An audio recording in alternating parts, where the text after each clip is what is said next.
हिम्मत सागर जो सदा बेले गोटे झमेला होटी थाना डायरी है कौटी बाड़े क्या कौटी गाड़ी दे क्या कौटी केस है क्या गोटे भल सिंगर सिंगर माने पोलाइट रहा दरकार धीर रहा दरकार सरल हवा दरकार तार मर्यादा बढ़ हिम्मत सागर को मुझे अनुरोध करुच्ची तमें रफियान जिमी छाड़ गडल छाड़ गाड़ीगुदा छाड़ आ स्त्री ना चारिड़े बुलिकी जो अपविद्या करुच से सब छाड़ गोटे पीस लाइफ एंजॉय कर पीस रहिले गीत भल बाहर मधुर स्वर हम एवं सुनाम अर्जन कर स्वप्न मुख्यमंत्री देखुं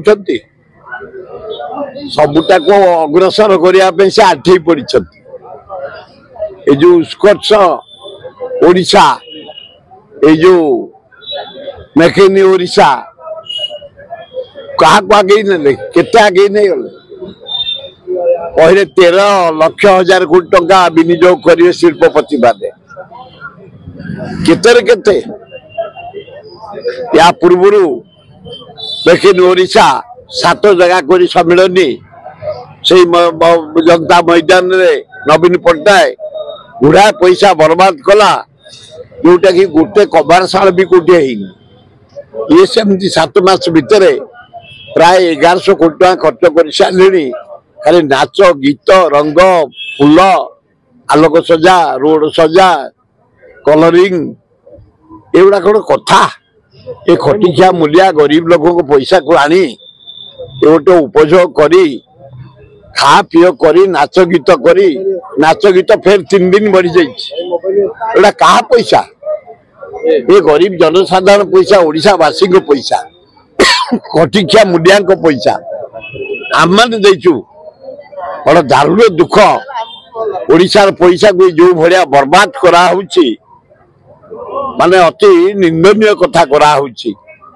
सहिवा परिस्थिति आम ना बाध्य युव समाज बाहर ये 7 मास होगा ये मुख्यमंत्री आसला परे ये 4 थर आईला प्राइम मिनिस्टर ता पिछा आईन श्रृंखला पछे पछे लगिला आईन श्रृंखला भुवनेश्वर टोटाल फेल ओडिशा रे फेल बड़ा चोरी डकायत खाली माफिया लगी भयंकर परिस्थिति ओडिशा रे मुख्यमंत्री कहते ग्राम सभा डकाई गाँव उन्नति कार्य किए ग्राम सभा कौन एकुटिया आरंभ करेंगे पंडित जवाहरलाल नेहरू करते ग्राम सभा जरिया गाँव उन्नति हम पंडित जवाहरलाल नेहरू कर 61 मसीहा 62 मसीहा ये कौन करेंगे मोहन बाजी से शिखिबे से झुरीबे से रिपीट करेंगे नुआ किसी ना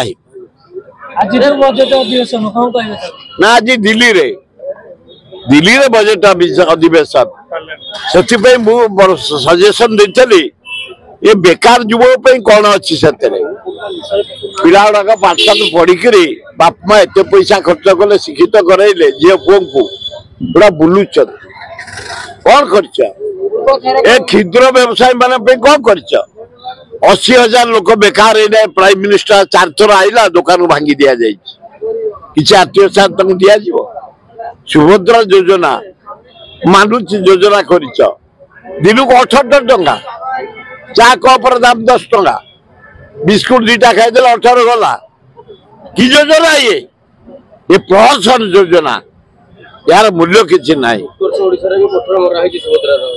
किसी ना उत्कर्ष ओडिशा खाली केवल नाच गीत खाइबा 37 प्रकार खाद्य होता बोपा जगह देखी तो प्रकार खाद्य तुम जेजी देखी तुम अण जेजी देखी ये गरीब जन साधारण को पैसा 37 प्रकार खाद्य ए जहाँ कंभरसल ना से डाकी तुम देच नाच गीत संगीत लज्जा ओडिशार पैसा बर्बाद करा जाइछि यार जवाब दवा पड़ो मोहन बाजी की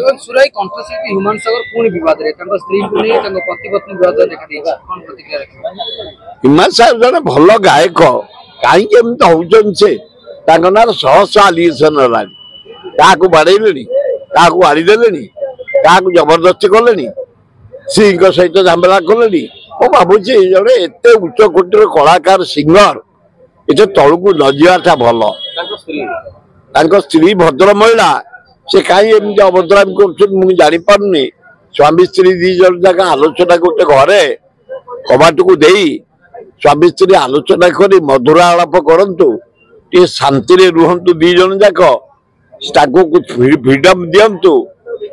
ସାଗର ଟିକେ ଗୀତ ଗାଇକି ଆମମାନଙ୍କୁ ଆପ୍ୟାୟିତ କରନ୍ତୁ। ହ୍ୟୁମାନ ସାଗର ଦାବି କରିଛନ୍ତି ଯେ ତାଙ୍କ ସ୍ତ୍ରୀ 4 କୋଟି ଟଙ୍କା ନେଇକି ପଳେଇଛନ୍ତି।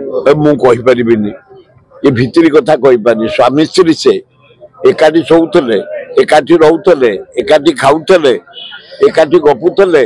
ୟା ଭିତରେ 4 କୋଟି ଟଙ୍କା ସେ ନେଇ ଚାଲିଗଲେଣି, କଣ ସାଜିବି କଥା? ଏଭଳିଆ କରିବା ଉଚିତ ନୁହଁ। କେତେ ଗୀତ ଗାଇକି ସେ 2 ପଇସା କମେଇଛି, ତା ପଇସାକୁ ନେଇକି ଛୁ, ଏଗୁଡାକ ଠିକ ହଉନି। ହ୍ୟୁମାନ ସାଗର ସଦାବେଳେ ଗୋଟେ ଝାମେଲା ହଉଛି। କୋଉଠି ଥାନାରେ ଡାଏରୀ ହେଲାଣି, କୋଉଠି ବାଡେଇଲେଣି କାହାକୁ, କୋଉଠି ଗାଡି ଦେଲେଣି କାହାକୁ, କୋଉଠି କେସ୍ ହେଲାଣି କାହାକୁ। ଗୋଟେ ଭଲ ସିଙ୍ଗର ମାନେ ପୋଲାଇଟ ରହିବା ଦରକାର, ଧୀର ରହିବା ଦରକାର, ସରଳ ହବା ଦରକାର, ତାର ମର୍ଯ୍ୟାଦା ବଢିବ।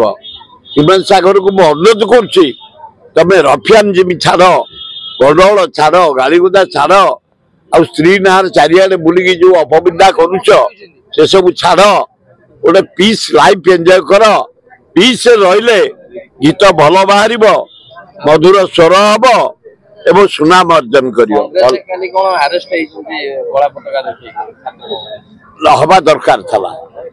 କାହିଁକି ନା ଯୋଉ ଟାଇପର ସେ କଲେଣି, ଚାରିଆଡେ ପୋଖରୀ ନଦୀ କଳା ପଡିଗଲାଣି ଧୂଆଁରେ, ଭୟଙ୍କର ପରିସ୍ଥିତି ହେଲାଣି। ଛାତ୍ର କଂଗ୍ରେସ ଯୁବକ ଯୋଉ କାମ କରିଛନ୍ତି ବଢିଆ କରିଛନ୍ତି। 3 ଲକ୍ଷ ଲୋକଙ୍କ ଜୀବନ ଡ୍ୟାମେଜ ହେଲାଣି। ତାଙ୍କୁ ସୁଧାରିବା ପାଇଁ ଅଲ୍ଟିମେଟ କିଛି କରିନାହାନ୍ତି, କେହି ଶିଳ୍ପପତି ମାନେ କିଛି କରୁନାହାନ୍ତି। ତେଣୁ ଯୋଉ ଘେରାଉ କଲେ, ମୁଁ ଅଭିନନ୍ଦନ ଜଣାଉଛି ଛାତ୍ର ଯୁବକ କଂଗ୍ରେସକୁ। ଅନ୍ୟାୟ ବିରୁଦ୍ଧରେ ଲୋକଙ୍କ ଜୀବନ ସହିତ ଖେଳୁଛନ୍ତି, ତା ବିରୁଦ୍ଧରେ ଯୋଉ ଆନ୍ଦୋଳନ କରିଛନ୍ତି ଖୁବ ଭଲ କରିଛନ୍ତି। ଭଲ ହେଇଛି। ମୋହନ ଭଗତ ହଉଛନ୍ତି ଦେଶଦ୍ରୋହୀ। ଯେତେବେଳେ ମହାତ୍ମା ଗାନ୍ଧୀ ଡାକରା ଦେଇଥିଲେ, ତାଙ୍କ ଦଳ ବ୍ରିଟିଶ କି ସାହାଯ୍ୟ କରିଥିଲେ। ସେଇନା କଣ ଆଠେଇ ପଡୁଛନ୍ତି? ବ୍ରିଟିଶ ଚାମଚା ସେମାନେ ଥିଲେ, ବ୍ରିଟିଶ କି ତଥ୍ୟ ଦଉଥିଲେ, ବ୍ରିଟିଶ କି ସାହାଯ୍ୟ କରିଥିଲେ। ସେ କଣ କହିବେ? ମହାତ୍ମା ଗାନ୍ଧୀଙ୍କ ଡାକରା ବେଳେ ସେ ବ୍ରିଟିଶ ସପୋର୍ଟରେ ରହିଥିଲେ, ତେଣୁ ତାଙ୍କର ମୂଲ୍ୟ କିଛି ନାହିଁ।